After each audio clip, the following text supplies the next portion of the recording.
네, 외국인이 계속해서 시장을 끌어올릴 수 있을지 여러 가지 시장을 둘러싼 변수들에 대해서 심도 깊은 분석 들어보는 시간입니다. 김성욱의 마켓 시선, SK증권의 김성욱 리서치센터장 모셨습니다. 안녕하세요. 예, 안녕하십니까. 네, 지난주 금요일에 이 시간에 출연을 하셔서 2000선 재돌파를 시도를 할 것이다. 다만 2000선을 넘어선다면은 좀 상승 탄력이 둔화되지 않겠느냐라고 말씀을 해주셨는데 말씀을 해주신 것처럼 2000선 위에 올라선 이후에 다소 조정을 보이고 있거든요. 근데 그때 아마도 2100선 정도가 좀 마지노선이 될 것이다라고 말씀을 해주신 걸로 제가 기억이 나는데요. 언제까지 좀 상승세가 이어지면서 2100선에 도달할 수 있을까요? 예, 말씀하신 대로 강하게 2000포인트 돌파를 했습니다. 했고 그 2100포인트 정도는 이제 3월 정도 그렇게 저희들은 보고 있습니다. 사실 과거에 이제 횡보 장세, 그러니까 2000포인트 이하에서 횡보를 나타냈던 이유가 사실 이제 그 수급이죠. 수급, 특히 외국인들의 수급, 뭐 뱅가드 이슈, 프로그램 매수 차익 잔고의 이제 매도화 등등, 그 다음에 환율 문제 때문에 실적 악화 우려, 이런 요인들이 상당히 복합적으로 나타났더랬습니다. 근데 사실 이걸 삼중고라고 생각을 하면은 사실은 이걸 삼중락으로 언제든지 바뀔 수 있다라는 측면이 있습니다. 그래서 초기에 외국인들, 특히 우리 그 연기금을 중심으로 해서 이제 삼중락으로 바뀌는 그 초기 단계에 있지 않느냐는 측면에서 2100포인트 시도는 얼마든지 가능하다라고 봅니다. 그 기술적으로 보시더라도 사실 2000포인트 정도 넘어서 이제 2100포인트까지는 사실 매물대가 그렇게 뭐 두텁지가 않습니다. 그리고 2200포인트까지도 심지어는 그렇게 두텁지가 않습니다. 그래서 단기적으로 보면 여전히 뭐 심리가 조금 불안정한 면이 있습니다. 따라서 다시 한번 급등할 가능성에 대해서는 솔직히 좀 자신 없습니다만은 언제든지 2100포인트 추라이는 가능하다, 이렇게 보시면 되겠습니다. 네, 사실 3월이라고 해도 뭐 얼마 남지 않았거든요. 3월 정도까지는 2100선은 터치를 할 수 있을 것이다. 삼중고가 아니라 삼중락에 지금 초기 국면에 와 있다라고 긍정적으로 평가를 해주셨습니다. 그렇다면 우리 증시에 있어서 가장 큰 고민 중에 하나가 그동안 좀 디커플링이 아니었나 싶은데요. 해외 증시와의 디커플링은 이제 좀 해소가 됐다라고 평가를 해봐도 될까요? 예, 지금 뭐 우리 한국 주식시장 상대적인 강세가 좀 나타나고 있죠. 그래서 그 디커플링을 해소가 되고 있는 진행형으로 보시면 되겠습니다. 예, 그래서 사실 이게 숫자를 좀 잠깐 보시면요, 우리나라 그 PER 지수죠. 퍼가 지금 8.6배 정도밖에 안 됩니다. 그러니까 10여 개월 포워드 기준입니다. 8.6배인데 사실 과거 기준하면 9배 이상입니다. 9배 이상이고, 따라서 상당히, 그러니까 과거로만 봐도 저평가됐는데 선진시장하고 비교해보면 선진시장은 오히려 지금 13배 이상입니다. 이 13배 이상 수준이면은 그 선진국 시장의 과거인 평균인 한 11.9배 또는 12배 정도보다 오히려 지금 프리미엄이 붙은 상황입니다. 그래서 이런 측면을 보더라도 우리나라 그 주식시장의 매력도가 상대적으로 좀 증가를 하고 있습니다. 그런 차원에서 이제 디커플링이 해소가 되고 있는데요. 실제로 그 투자자 동향을 잠깐 보시면은 글로벌 마인드로 투자하는 세력, 그러니까 글로벌 투자자 보시면은 특히 외국인뿐만 아니라 이제 국내 그 연기금에서도 사실 그 주가가 좀 낮을 때에서 계속 편입을 많이 했더랬습니다. 그런 측면에서 보면은 디커플링 완화가 계속 되고 있고 되어질 가능성이 높다라고 보여지고요. 남은 숙제는 이제 오히려 디커플링 문제가 아니라 이제 정상화의 평가, 거기서 더 나아가서 이제 그 프리미엄을 부는 리레이팅 쪽으로, 그쪽으로 이제 가는 게 이제 남은 숙제가 아닌가, 이렇게 생각됩니다. 네, 리레이팅까지 가는 것이 숙제다라고 말씀해 주셨습니다. 그리고 앞서서 3월 정도면 2100선까지는 무난히 가겠는데 그다지 매물벽이 크지는 않다라고 말씀해 주셨어요. 그래도 또 넘어야 할 벽이 있다면은 투신권에서 나오는 환매 물량이 아닐까 싶거든요. 이 부분은 어떻게 생각하세요? 예, 그 과거 그 작년 그러니까 2월 달이죠. 2월부터 한 13개월 동안 지수대를 잠깐 보시면은 사실 2000포인트를 넘어선 달이 13개월 동안 무려 9번이나 있었습니다. 그래서 2000포인트를 계속 트라이를 한 거죠. 이제 했는데 갈 때마다 그 이제 벽을 넘지 못했다는 결론입니다. 근데 그렇게 작용한 큰 이유 중에 하나가 이제 말씀하신 펀드의 환매 물량입니다. 그렇죠. 근데 그 결론만 우선 말씀드리면 펀드 환매 물량 이제는 과거처럼 우려할 게 별로 없다라고 보시면 되겠습니다. 왜 그러냐면은 사실 펀드 환매를 과거 한 2년 전, 그러니까 1.6개월에서 2년 전 데이터를 보시면은 2000포인트를 중심으로 해서 2200포인트까지의 그 새로운 자금이 유입된 물량이 한 7조 정도 됩니다. 그리고 오히려 1900대 수준, 남짓한 게 물량이 한 4, 5조 수준 됩니다. 그런데 예.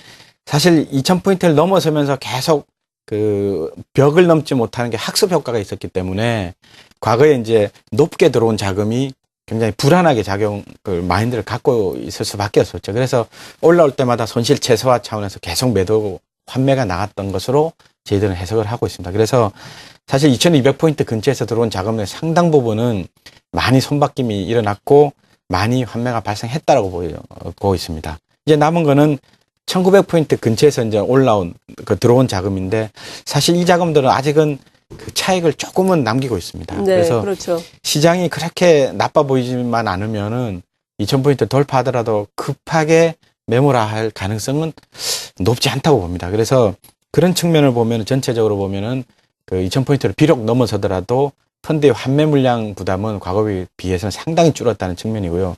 실제로 그 기간 동안 과거 1년 동안 보면은 저축성 예금의 증가분이 네. 무려 50조 정도 됩니다. 그러니까 돈이 워낙 많습니다. 돈이 워낙 많고 더더군다나 뭐 금리 바닥권 논쟁 등등을 생각을 해보시면은 비록 2,000포인트가 올라가도 상승하다 하더라도 시황여에 따라서는 그 펀드가 순증이 할 가능성도 오히려 있다고 봅니다. 그런 네. 측면에서 보면은 이제 과거와는 상당히 많은 그 분위기가 조성되지 않을까라고 저는 전망을 하고 있습니다. 네, 오히려 환경이 좋아질 가능성이 크다라고 또 긍정적으로 해석을 해주셨습니다. 그리고 또 시장이 관심을 가지는 것이 환율일 겁니다. 지금 일본 같은 경우에 1월 무역 수지가 적자로 들어서면서 엔화 약세에 대한 우려감 다소 좀 줄어든 측면이 없잖아 있고요. 그리고 박근혜 당선인 역시 우리나라만의 원화 강세는 또 용인하지 않을 것이다라는 유의 발언을 하면서 환율이 시장에 미치는 영향은 약간은 좀 줄어든 감이 없지 않아 있거든요. 여기에 대해서는 어떻게 보세요? 예, 최근에 1년에 이제 그 환율 관련된 이슈들이 만약에 뭐 그걸 굳이 전쟁이라 표현한다면 지금 뭐 휴전이라고 표현을 해도 될 정도인 것 같습니다. 우리 이제 원하는 원화대로 뭐 정부 정책이나 금리나 등을 통해서 좀 안정세를 찾아야 할 필요가 있고요.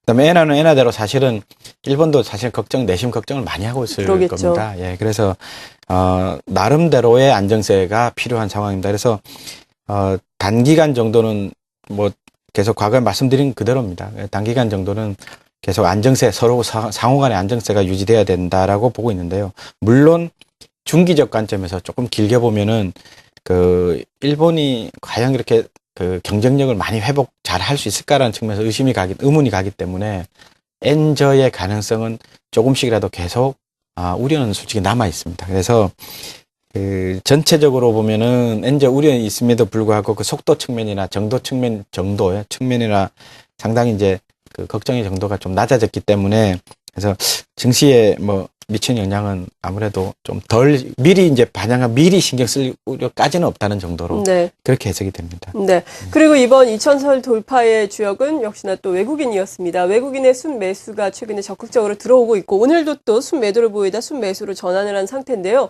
외국인의 수급의 변화 긍정적으로 또 봐야 되겠죠? 예, 뭐 과거 사례를 보더라도 예. 한번 세게 들어오면 조금 이어집니다. 항상 이어져 왔습니다. 그리고 그러니까 단기적으로 그 사실 외국인 수급이 들어올 지금 최근의 타이밍이 그 수급이나 재료 측면에서 상당히 우려가 많을 때 들어온 겁니다. 그래서 그런 측면으로 보면은 의미가 상당히 있다라고 보여지고요. 그리고 그 중기적 입장에서도 그 지난번에 말씀드린 그 내용 이어질 겁니다. 다시 말씀드리면 뭐 미국의 부동산 시장 활성화 또 그 활성화가 또 뮤추얼 펀드 또 증가로 이어지고 그게 또 글로벌 경기 또는 증시 강세로 또 이렇게 약간의 선순환 모습이 나타나기 때문에 그래서 사실 뭐 양적 완화의 우려가 잠깐씩 나옵니다만 네. 그럼에도 불구하고 기본 틀은 쉽게 아직은 변하지 않을 것으로 예상되기 때문에 외국인 순매수는 당분간 계속 이어질 가능성이 높다. 이렇게 보시면 되겠습니다. 네. 그리고 월요일에 또 박근혜 정부가 본격적으로 출범을 하게 되는데 이 박근혜 정부의 국정운영 로드맵을 보면은 고용을 중심으로 한 성장에 초점이 맞춰져 있습니다. 이러한 부분이 주식시장의 활성화에도 어느 정도 도움이 되겠습니까? 예. 뭐 섹터도 중요하고 예. 산업도 중요하지만 전반적으로 지금 뭐 경기 부양 등등에 대한 정책을 아마 그러니까 부양의 가능성이 높지 않느냐라고 시장에서 좀 보는 편입니다. 그래서 그 주식시장 전반에 관해서는 상당히 그 주가 부분에 대해서 도움이 많이 되고요. 특히 이제 말씀하신 대로 그 뭐 산업이라든지 각 섹터라든지 종목별로는 좀 더 이렇게 혜택을 많이 보는 데가 나타날 수 있다고 봅니다. 그래서 특히 예를 들면 뭐 ICT라 그러죠. IT, 뭐 ICT, 네. ICT 업종이라든지 아니면은 뭐 건설 쪽도 사실 소비와 직결되는 섹터지 않습니까? 그래서 그 부동산을 염두에 둔 건설 업종의 어떤 혜택이라든지 뭐 그런 부분이 있기 때문에 사실 뭐 비교적 골고루 혜택이 있다고 보시면 되겠습니다. 네. 그리고 이번 상승을 할 때 또 상승을 이끈 종목군들이 전차였습니다. 그동안 좀 조용하던 자동차 역시 상승을 하면서 시장을 이끌었는데요. 이러한 대형주들의 움직임은 앞으로 어떻게 봐야 할지, 이런 가운데서도 중소형주들은 또 나름대로 잘 가고 있거든요. 중소형주는 또 어떤 것들이 유망할지 전반적인 투자 전략을 주신다면 어떻게 주시겠어요? 지금 우리나라, 그러니까 서두에서 말씀드렸다시피 워낙 뭐 저평가된 상황입니다. 예. 그래서 그 밸류에이션 여부를 떠나서라도 워낙 잘 나가는 이익을 많이 버는 기업은 기업대로 잘 나가고 그다음에 워낙 그 싸게 밸류에이션이 뭐 PBR 0.5배에서 0.6배, 7배는 근데 이런 종목도 굉장히 그 매력이 있습니다. 그래서 말씀하신 대로 개별 종목별로 이제 선순환되는 과정에서 이제 많이들 그 전체적으로 종합주가지수가 레벨업되는 그런 과정을 밟을 텐데요. 아무래도 지수 자체가 올라가려면 대형주가 먼저 네. 혜택을 받아야 될 것으로 예상이 되고요.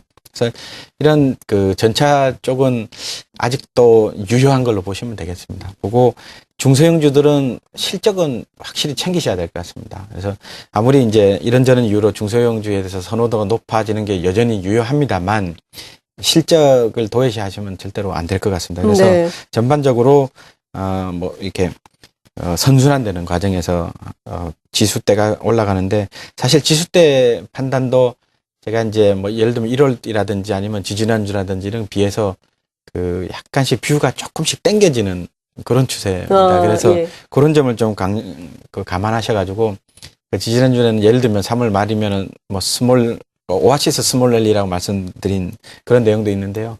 그래서 조금씩 장이 조금 센 성격이긴 합니다만 그래서 그런 점을 좀 염두를 두셔가지고 뭐 IT, 뭐 자동차, 건설, 그다음에 조금 전에 말씀하셨던 뭐 은행 업종 이런 업종들도 비교적 괜찮을 것으로 보입니다. 네, 그러니까 시장이 생각했던 것보다 조금씩 더 빨리 좋아지고 있다라고 평가를 해주시는 거군요. 예, 그렇습니다. 네, 그렇다면 앞서서 IT, 자동차, 건설 등 살펴주시면서 그 중소형주 같은 경우에는 특히나 이 밸류에이션 실적이 어느 정도 잘 발표가 됐는지 보자라고 말씀해 주셨는데 보다 구체적으로 그렇다면 포트폴리오 내에서 대형주와 중소형주의 비중이라든지 이런 것에 대해서 구체적으로 설명을 해주시면 좋을 것 같아요. 예, 아무래도 지수 중요합니다만 종목 선택 중요하죠. 예, 그래서 그러니까요. 전반적으로 사실 그 기관 투자자 입장에서는 뭐 대형주를 빼놓을 수가 없습니다. 네. 그래서 빼놓을 수 없고 다만 그 종목을 그러니까 시장에 참여하는 자체가 중요하기 때문에 대형주 위주로 가는 게 어떻게 보면 맞다고 생각을 하고요. 그다음에 이제 개인 투자자나 이런 뭐 특별히 이제 종목에 대해서 강점이 있는 분들은 그러면 이제 그런 종목 위주로 가시고 단지 이게 순환매 양상이기 때문에 예. 사실 옳은 거에 대해서 급하게 따라가는 거는 조금 바람직하지 않을 것 같습니다. 그래서 조금 사놓으시더라도 조금 기다리시고 또 다시 한번 오고 하는 과정에서 전반적으로 이제 주가 상승에서 이제 차익을 노릴 수 있지 않을까. 그렇게 생각됩니다. 네, 정말 순환매를 급격하게 따라가다 보면 뒷북만 칠 수가 있거든요. 말씀하신 것처럼 순환매를 또 천천히 여유를 가지고 기다리면서 따라가 보자라고 말씀을 해주셨습니다. SK증권의 김성욱 리서치 센터장으로부터 좋은 말씀 들어봤습니다. 감사합니다.